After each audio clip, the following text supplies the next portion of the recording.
Hey guys, what's going on? Brandon here. It is Wednesday, May 24th, 2023. Let's check out and see what is going on. It's good to be back. We're in Miami, so I had a few days off. It's good to be back. We're going to check out and see what the markets are doing, what is going on, because I've been kind of pretty unplugged in just a new, different world. When you go to a Bitcoin conference, it's a portal into the future, into seeing what the world will be like on a hyper Bitcoinized standard. People paying in sats back and forth, just scanning QR codes to pay for everything, instantaneous payments, paying only cents, literally pennies for fees. So that means that the consumer, the businesses are saving 3% in transaction fees, everything. It's a beautiful world, and the Bitcoiners themselves are the most beautiful people I've ever seen in my life. All freedom-loving people, the nicest people in the world. It's truly amazing. So if you ever feel like going to a Bitcoin conference, go to the Bitcoin conference. It's actually in Nashville next July, but Pacific Bitcoin is coming up this year in October in LA. It's going to be amazing. There's BitBlock Boom in a month or two, I believe. There's a Toronto one next month. There's Unconfiscatable in Las Vegas. There's a ski summit early in the year. There's all kinds of stuff in Europe. Bitcoin Amsterdam, Bitcoin Prague, Oslo Freedom Fest, I believe it's called. There's so many. There's so many, and they're popping up everywhere because everyone is a Bitcoiner at the end of the day, truly, and everyone will become a Bitcoiner. You don't change Bitcoin. Bitcoin changes you. That's the crazy part about all this. So let's go in here really quick, see what's happening. Go to the calendar, check the impact. We want to see what's happening this week. So I think we just had some stuff going down here. We had some notes going on. So we want to clear this, hit the United States, see what's going on, see what we got. So today with the FOMC meeting minutes, we'll check that in a second. And this just tells you here, again, in the coming weeks, what is going on, what to look for. So this is kind of, gives you a quick at a glance what's actually happening in the market. So in saying that, let's go into this. Let's see what's going on. We have a big spike in yields. Look at this. I mean, over the last week or so, since we have been out or not really, doing this as much on the road, it's seen a big spike, big spike, meaning that people are selling out. They're selling out of bonds. So they're saying, whoa, I'm selling out of bonds. And the rates rise because remember, they're inverse. So the yield in the 10-year U.S. Treasury note remains slightly above 3.7%, staying close to its highest level since March 9th, as investors were monitoring the ongoing debt ceiling negotiations and digesting the recently released Federal Reserve policy meeting minutes. During the May meeting, U.S. policymakers expressed uncertainty regarding the appropriate extent of further policy tightening. So again, you have people kind of selling out of bonds, like we're going and doing other stuff, and thinking, hey, if the people default, the country defaults, the Fed saying, hey, we might be kind of wavering here, and if we default, then we're gonna have to start printing at the end of the day. So people are kind of like, yay, that's great. It's just all news is good news, no news is bad news is good news, and good news is good news. Clown world, absolute clown world. Considering the delayed effects of previous interest rate hikes and the potential impact on the economy from additional credit tightening. However, members agreed on the importance of maintaining flexibility for future policy decisions. In the meantime, House Speaker Kevin McCarthy stated on Tuesday that a deal to prevent a historic U.S. default had not still been reached. And again, here we go at the end of the day. The U.S. is not going to truly see much of a difference, right? The U.S. has defaulted many times. Newsflash, the U.S. has defaulted many times. U.S. defaulted in 1933 when what's his name? FDR suspended Executive Order 6102. 1913, really the creation of the Federal Reserve and the income tax. Ironically, at the same time, that was a default. Let's be honest. They were defaulting on your obligations. You literally just usurped the power of the people, took it for yourselves. That in of itself is a default. I'm going to count that as one. 1933, Executive Order 6102, stealing a citizen's gold. That's a default. 1944, Bretton Woods Agreement. Hey, we're going to call that another default. 64, taking the silver out of the coins. That's a default. 71, taking the gold out of money. That's a default because they couldn't pay payments. They had to take the real money out of circulation because they couldn't make payments. People were coming back to redeem their actual money, gold and silver, because that was money and is money. Paper is not money. Paper is just nothing. It's a piece of paper.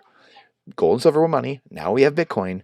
But if you're taking that from the people and they're coming to redeem it and you don't have it, you lent out all of it and you have none, then you got to suspend it. You can say, oh, sorry, rug pulled you. Close the gate. We're gating the fund. That's what we have now. That's the situation we're in. And 2008, bailouts, Same thing. These companies are failing, and they bail them out because they're bailing their buddies out. That's the system. The Federal Reserve is the name of the game is bailouts. Just like Creature from Jekyll Island pointed out, G. Edward Griffin, who's in our Bitcoin trading card packs, actually, by the way. I'll bring some of the cards and show you guys the education. How do you educate the people? Because at the end of the day, this is about education. This is about informing people and educating people. That's the only way we're going to have freedom in society is we educate people. Because we have a bunch of people, a bunch of lemmings walking around who can't think for themselves. We will never have freedom as a society. As Ronald Reagan once said, if man cannot govern himself, then who among us can govern man? This is the whole world we live in. I mean, let's wake up. Let's wake up. So this is what's happening, and we have a complete disaster on our hands. These defaults are by the government not being able to pay their obligations, not being able to do what they said they were going to do. Pensions failing, everything. Social Security going bust, Medicare, Medicaid, all going insolvent in the next 10 years or so. That's clown world. That's default. So we've soft defaulted, it's called. Hard default would be like, yeah, we're not going to pay anything. We're not going to pay anything anywhere. There's chaos in the streets. There's war going on. War starts and breaks out.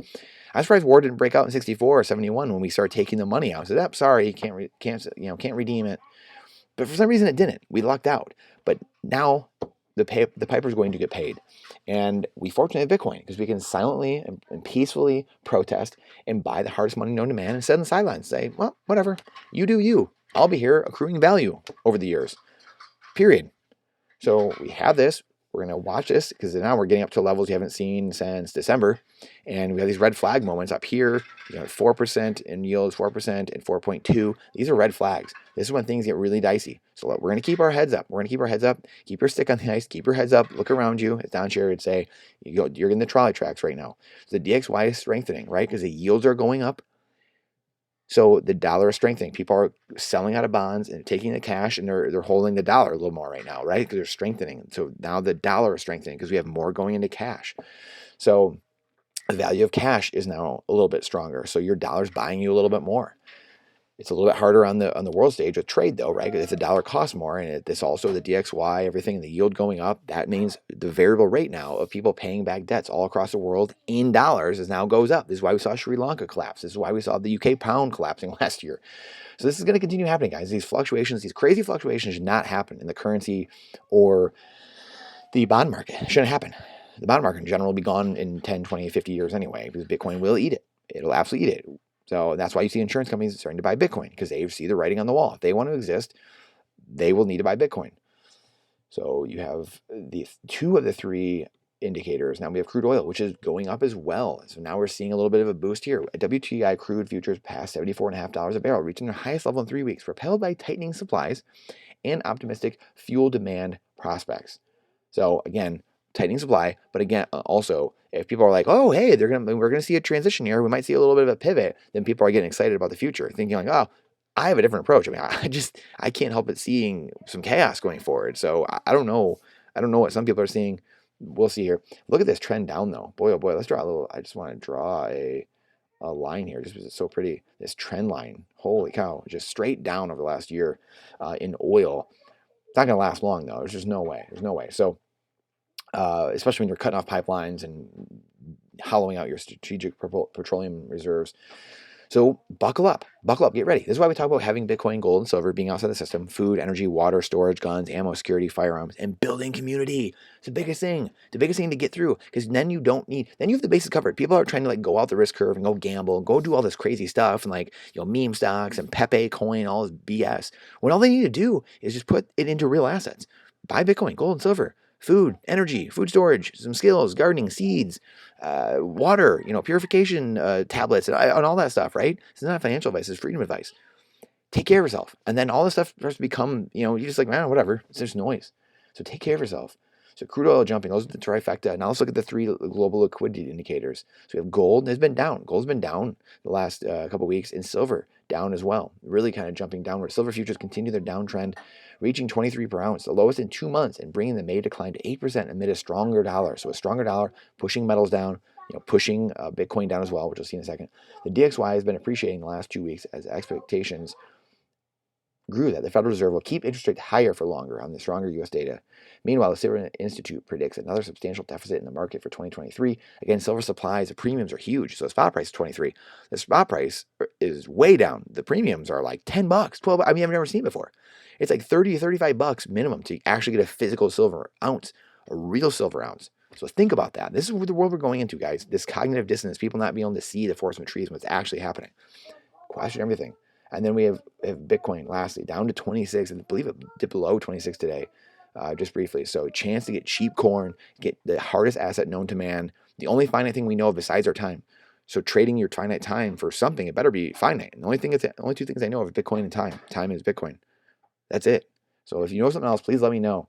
And that's it, guys. That's all I have for you today. Question everything's boldness, even the existence of God himself. Thank you for coming to my TED Talk. Again, this is not financial advice. It's freedom advice. And share this out. Please share it out because the algorithm hates truth. Hates truth so much. But we need to get it out. We have to. It's the only way is by our community and sharing truth out to other people and questioning. The biggest thing is just questioning, though. Question.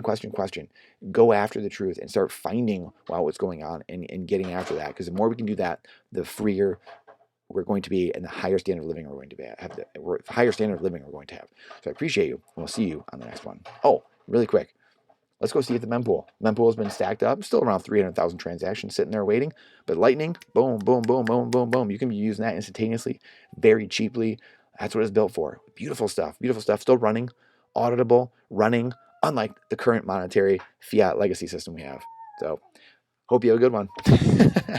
What a clown world we live in. But I appreciate you guys. Please share us out because the algorithm truly hates truth. And we'll see you on the next one.